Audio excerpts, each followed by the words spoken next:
Hasta la fecha, España, con una extensión de 506.000 kilómetros cuadrados, es el cuarto país más grande de Europa. Comparte su frontera occidental con Portugal y sus fronteras septentrionales con Francia y Andorra. Además, España también controla las Islas Baleares en el Mediterráneo y las Islas Canarias en el Atlántico. Sin embargo, a principios del siglo XIX, España controlaba un área de 12 millones de kilómetros cuadrados que se extendía desde América del Norte hasta Argentina en América del Sur. Y no solo eso, sino que Filipinas en el este de Asia, a través del Océano Pacífico, también estaba bajo el control del Imperio Español. Ahora surge una pregunta: ¿cómo un país tan pequeño construyó un imperio tan vasto? ¿Y qué ocurrió para que en pocos años la primera y más rápida superpotencia mundial colapsara tan gravemente que su control se redujo a solo este país? Esta es la historia de uno de los ascensos al poder más notables y rápidos de cualquier nación en la historia humana, y cómo esta misma nación fue testigo de una caída rápida en tan solo unos años. En el video de hoy, aprenderemos cómo España se convirtió en la primera superpotencia mundial, y luego cómo el poderoso Imperio Español finalmente colapsó.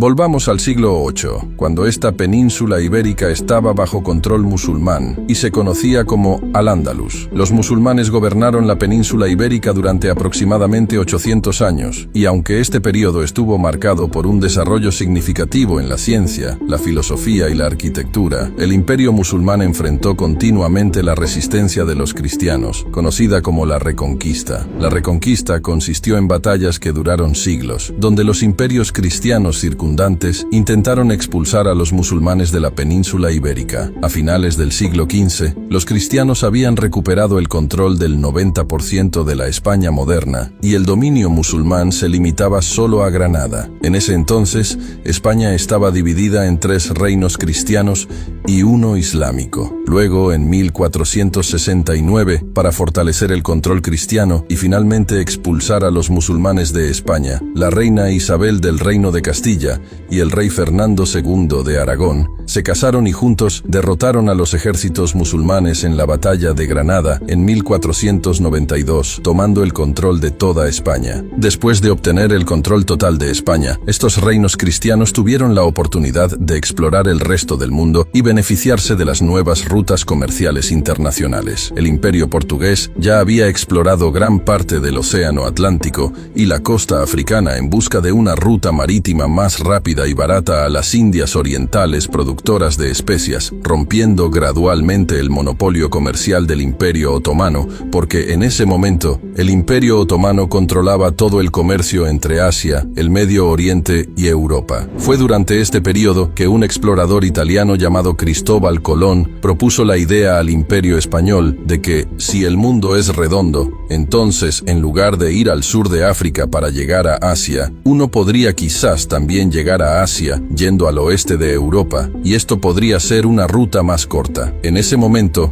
nadie sabía qué había al otro lado del Océano Atlántico. A la reina Isabel y al rey Fernando les gustó mucho la idea de Colón porque, al igual que el Imperio portugués, querían que el Imperio Español descubriera sus propias rutas comerciales lo antes posible. El 3 de agosto de 1492, Cristóbal Colón zarpó de la ciudad española de Palos de la Frontera con 3 pequeños barcos y después de 2 meses de viaje, descubrió una isla. Pensó que quizás había llegado a una isla en el este de Asia. Nombró a esta isla San Salvador y procedió a explorar más, cartografiando gran parte de las Bahamas, el norte de Cuba y la Española, antes de regresar a España en enero de 1493, con la noticia de que se habían descubierto tierras aún no reclamadas por ningún europeo. El rey y la reina quedaron más que entusiasmados con los descubrimientos y rápidamente enviaron a Colón nuevamente en 1493 en un segundo viaje, esta vez con 17 barcos. Esta vez, Colón descubrió todas las islas del Caribe, conoció a los locales allí y regresó a España en 1496. Luego, en 1498, Colón vino aquí por tercera vez. Esta vez descubrió Trinidad, Venezuela y el norte de América del Sur. Fue en este punto que Colón se dio cuenta de que había descubierto inadvertidamente un continente completamente totalmente desconocido. En 1502, Colón emprendió este viaje por cuarta y última vez. Esta vez, descubrió países de América Central como Panamá, Jamaica, Honduras y Nicaragua, pero durante este periodo, se enfermó gravemente y tuvo que regresar a España, donde falleció en 1506. Aunque Colón no pudo descubrir la ruta más corta de Europa a Asia, el descubrimiento de este nuevo continente causó un gran revuelo en todo el mundo, y los descubrimientos de Colón estaban destinados a cambiar la trayectoria del mundo entero. Estos descubrimientos también crearon un problema entre España y Portugal sobre quién controlaría esta nueva tierra.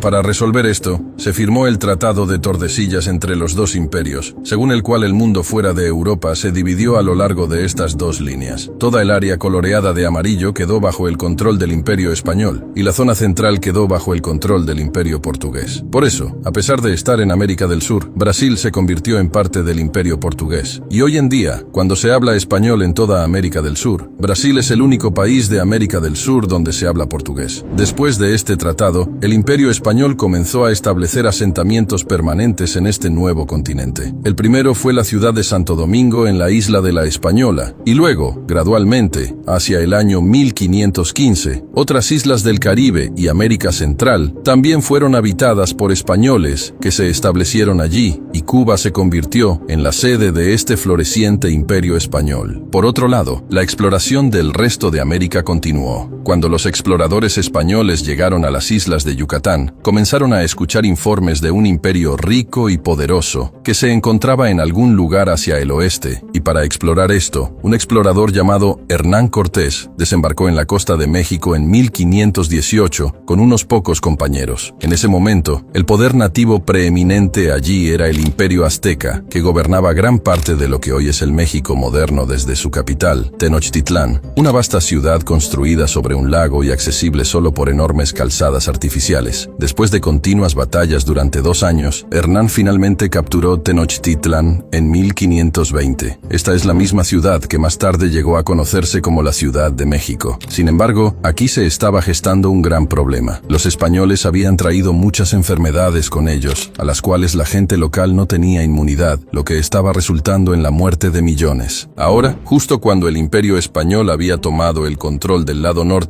recibieron noticias de que había muchas civilizaciones avanzadas similares a los aztecas en América del Sur también. En ese momento, toda el área a lo largo de la cordillera de los Andes, donde se encuentran hoy Perú, Ecuador y Bolivia, estaba gobernada por la civilización inca. En los siguientes 12 años, el Imperio Español también capturó toda esta área, y el mayor papel en su victoria aquí fue debido a las enfermedades que trajeron de Europa. Dado que la mayoría de la gente local murió a causa de estas enfermedades debido a la falta de inmunidad, quedaron muy pocas personas para luchar contra los españoles, lo que facilitó que los ejércitos invasores capturaran las ciudades. A finales de los años 1530, el Imperio Español había llevado toda esta área resaltada en amarillo bajo su control, pero el área donde se encuentran Estados Unidos y Canadá en América del Norte aún no había sido descubierta. Solo en 1539, un explorador español llamado Hernando de Soto cartografió gran parte de los territorios a través de Florida, Georgia y Texas, pero el Imperio Español no estableció oficialmente ninguna colonia allí. Mientras todo esto sucedía en América, al otro lado del Océano Pacífico, el explorador español Fernando de Magallanes descubrió estas islas en el este de Asia, conocidas hoy como Filipinas. Para los años 1570, el Imperio Español también había tomado el control total de Filipinas y ahora estaba atento a la geopolítica asiática. En el siglo XVI, el Imperio Español se expandía rápidamente y, en consecuencia, necesitaba más recursos y dinero, lo que los llevó a buscar agresivamente recursos en América del Sur. El Imperio Español encontró muchas minas de oro y plata en México, Bolivia y Perú, de las cuales se extraía oro y plata y se exportaban a España. A finales del siglo XVI, llegaba tanto oro a España desde América del Sur que se estaban quedando sin espacio de almacenamiento. El 80% del suministro mundial de oro y plata estaba yendo a España. Los recursos de América Latina se estaban agotando severamente, y con la llegada de los españoles estaba surgiendo una sociedad híbrida aquí. Un grupo de esta sociedad era la población mestiza, que básicamente eran aquellas personas que habían venido de España y se habían casado con mujeres locales y tenían hijos conocidos como mestizos. mestizos. Otra clase eran los criollos, que eran hijos de padres españoles, pero nacidos en América. El tercer grupo eran los peninsulares, también conocidos como sangre pura, ya que eran personas cuyos padres eran españoles y nacieron en España, pero fueron enviados a América para gobernar. Ellos eran la clase élite gobernante. Para el siglo XVII estaba surgiendo un intenso conflicto entre estas tres clases. Los criollos y mestizos sentían que nadie debería venir de España a gobernar estas áreas y que los nacidos aquí deberían gobernar. Mientras estos problemas internos se gestaban, el Imperio Español también estaba bajo amenaza externa. En América del Norte, exploradores británicos y franceses estaban llegando y estableciendo sus colonias allí. De manera similar, Gran Bretaña también comenzó intentos de tomar el control de Jamaica y las restantes islas del Caribe del Imperio Español, y entre 1654 y 1660 se libraron múltiples guerras entre el Imperio Español y los británicos por el control de estas islas. En todo el siguiente siglo, el Imperio Español solo se expandió a California y Texas, estableciendo ciudades como Los Ángeles, San Diego y San Francisco. Luego, en 1808, el Imperio Español sufrió un golpe masivo cuando Napoleón atacó España y en un año tomó el control de todo el país. Aquí en América del Sur, la población criolla y mestiza vio una oportunidad para obtener la independencia del Imperio Español y se rebeló contra él. Entre 1808 y 1810 comenzaron las guerras de independencia en todas estas áreas. En 1816, Argentina fue el primer país en declarar su independencia, seguida por Chile en 1818 y Colombia en 1819. 2 años después, México también se independizó del control español y finalmente, en 1824, Perú declaró su independencia. Así que, literalmente, en tan solo 8 años, el Imperio Español de 400 años colapsó. A finales del siglo XIX, solo Cuba, Puerto Rico, algunas islas del Caribe y Filipinas permanecían bajo control español. Luego, en 1895, también comenzó la Guerra de Independencia en Cuba, y esta vez Estados Unidos también estuvo involucrado en esta guerra. Solo 3 años después, el Imperio Español se rindió y estos últimos países restantes también se liberaron del control español, después de gobernar la mitad del mundo durante 400 años y controlar el 80% del suministro mundial de oro. El poderoso Imperio Español colapsó y se redujo a solo esta pequeña isla que conocemos hoy como España. Así que esta fue la historia de España. Estamos trayendo videos similares relacionados con la historia y la caída de los grandes imperios mundiales. Y si les gustó esta idea, por favor háganoslo saber en los comentarios para que podamos crear más videos de este tipo. Estas son todas las fuentes que consultamos para este video. Esperamos sus comentarios, ya que el próximo video se basará en sus sugerencias. Cuídense.